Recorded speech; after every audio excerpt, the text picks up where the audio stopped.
Assalamu alaikum everyone. My name is Rajamia and this is my friend Shajan Ali. After a while, we have decided to resume our podcast, and so my friend will speak. Assalamu alaikum wa rahmatullahi wa barakatuh. It's been a while. Yes. Today's subject. So, my friend, what is today's topic? Today's topic is about helping your oppressed brother. Okay? Yes. Or even if he's an oppressor. So we're just going to basically study this hadith and then we'll talk about it. So it's about oppression. Yeah. And the oppressor. An oppressor, yeah. Okay. So it is narrated by Anas radiallahu anhu. Yes. Allah's Messenger sallallahu alaihi wasallam said, help your brother, whether he is an oppressor or he is an oppressed one. Yes. Okay? Yes. People asked, oh Allah's Messenger sallallahu alaihi wasallam, is it all right to help him if he is an oppressed? Okay? But how should we help him if he is an oppressor? The Prophet Muhammad sallallahu alaihi wasallam said, by preventing him from oppressing others. Yes. Right. That's right. So, stopping him, preventing him. So it's a very clear message. The clear message is, if you are oppressed, then I still need to help you, right? Of course. Sense, yeah? Yes. If you are an oppressor, what do I have to do? Help me as in prevent me not to do wrong. That's right, yes. So it is hadith mentioned by the Prophet Muhammad, yes? It's from Sahih al-Bukhari. Yes. Now it is on us to ensure this hadith is applicable throughout this land, throughout this earth. Yes, of course, definitely. Whether you're Muslim, whether you're non-Muslim. Non-Muslim, this information means nothing to them. But for the Muslim, it means a lot. Yes, of course. We as an individual cannot do nothing about it because we are powerless. That's right. Well, individually, if I know a friend who's oppressing someone and I'm a friend of him, I can stop him from oppressing. Yes, true. Yes. Does it make sense? Of course, yes. Okay. So would you be oppressing somebody today? No, never. Have you ever oppressed anybody in your life? No, I haven't. You haven't, right? Have you seen any oppressors within your communities? In my community... And oppressing means it could be anything. It could be a little small thing. Could you give us the example? An example, it could be that your neighbor you don't get along with. Right, so you're kind of oppressing them. Right. Looking at them in an evil way. It's an oppressing. Yes, I see what you mean. They needed help, helping them. You're oppressing them. Right? Whereas you could have helped them. So there is types of oppression. Yes. And many levels. Many levels. So oppression is something which is harmful. Of course. To anyone. It could be harmful to an environment, for example. Yes. I could be an oppressor to the, what do you call it? The trees. So yes. Wherever and however I find trees, I've tried to smash them down. Cut them down. I see what you mean. So oppressions and being oppressed. So if somebody is oppressing you, then you got to do something about it. Now, one of the things you can do is try and speak out. Yeah, of course. Try and stop it with your own hand. You have to fight the injustice. Yes. That's right, yeah. So you see my point? So where there is injustice, what was the hadith, if you can share it with the viewers, where there is injustice, Muhammad sallallahu alaihi wasallam hadith? Yeah, whether it says here, So basically the Prophet said, but stand for injustice with by force. If you can't, then you speak out. You speak out, yeah. And if you can't, then you say in the heart. Yeah, that's right. That's a list of iman. Yes, a list of faith of iman. Yes, very good, very good. Yes. Now we have to help the oppressed nation. We cannot and support the oppressors. So the Whether they oppressed are nation, Muslim or non-Muslim, we cannot, Islam does not stand supporting the oppressors. So it's a clear message to those people. If such and such people have denied the rights of those people being killed right this minute, then you are the side of the oppressors. yes, An oppressor is someone helping and supporting for the evildoers to commit genocide. That's what it is. Allah refers these people the evildoers. Don't forget, these people are very dangerous people.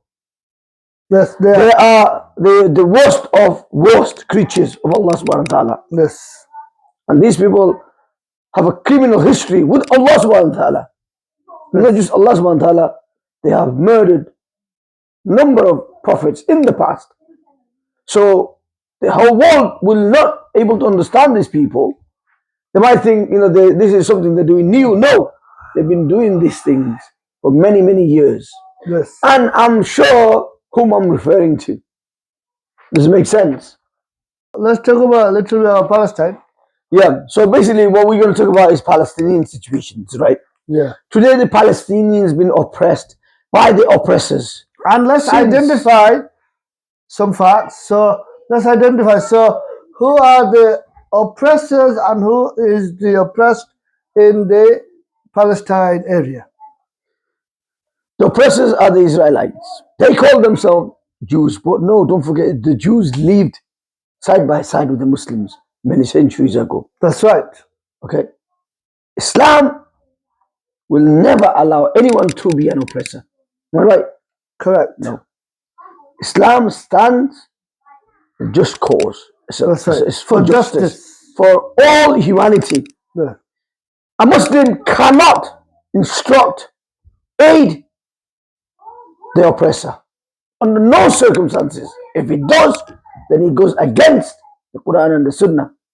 Yes. And wallahi, we must avoid and depart from those zalimun, yes, the wrongdoers. Wrongdoers. Because if you aid and support them, you would be with them on the day of judgment. That's right. We don't want that. So make sure your education teaches you. So is only Netanyahu the oppressor, or does he have friends? Friends, global partners. Global partners.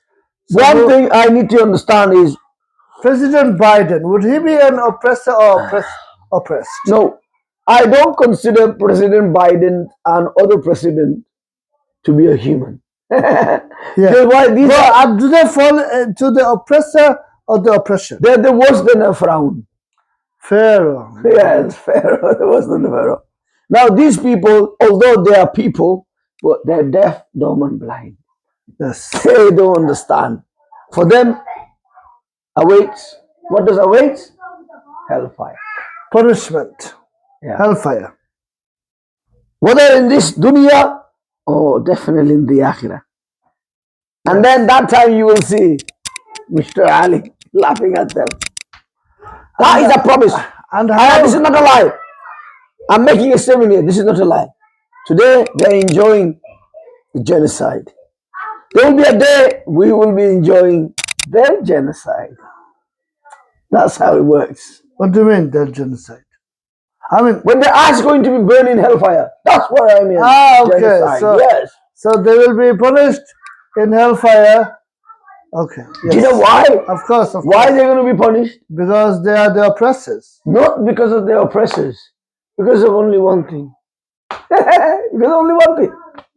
La ilaha illallah. This is it. Disbelievers. Wow, what a title Allah subhanahu wa ta'ala has given them and decided for them the eternal. So actually it's eternal hellfire. So the wording is not their genocide, their punishment in hellfire. Genocide is a punishment. It's the same thing. No, genocide is killing lots of children. So what Allah is going to do in the hellfire? Burn them and give them new skin. New skin, repeat and repeat. And so it's like killing them again and they never die. They never die. Eternity. No, there's no death. Yeah, eternity. So that is a eternal genocide. Forever. No, forever punishment But yeah, okay, that makes sense. Punishment, Forever genocide. punishment. Yeah. Genocide is also. Okay, yeah. Let's carry on with Keir Starmer when he said no fuel and no food and no water to the people of Gaza. What do you have to say to this? Well, first and foremost, let me tell you about the customer. He isn't one of us. What I mean, one of us is He's a Zionist. He's a disbeliever. And don't forget, everybody knows he's a Zionist. Whatever the disbeliever says, it doesn't. We don't value at all anything because first and foremost, he doesn't have any accountability to nobody. He doesn't have any accountability to nobody. So he can say whatever he likes. Okay, only the good people in Britain, America, and Western world, and the entire world will stand by the definitions of humanity. Whereas people like him, Kestama, no food, no electricity, is something evil. And yeah, this is it. And that's why we people need to send these evil people a message that for them there is no vote. And if we vote them in, that they be in power. If we kick them out, they're not going to be in power. So they can never say into the international arena or in a global market that no food, no electricity, because they're not in a power to do that. And what about, that is what we need to do. What about when Rishi Sunak went and shook hands with Netanyahu? That was unacceptable. No, Rishi Sunak is opportunist. Yeah, and he wasn't even elected. Yeah, so basically he's not elected, but he's just going with the flow. Simple as that, yeah. But there is a time for everything, right? There's a time for everything. By shaking hands with Netanyahu, he is supporting genocide. They can't shake hands because they are allies of one another. So Rishi Sunak is supporting genocide? Of course. Of course. Yeah. And also, therefore, he is an oppressor then. Yeah, he's an oppressor.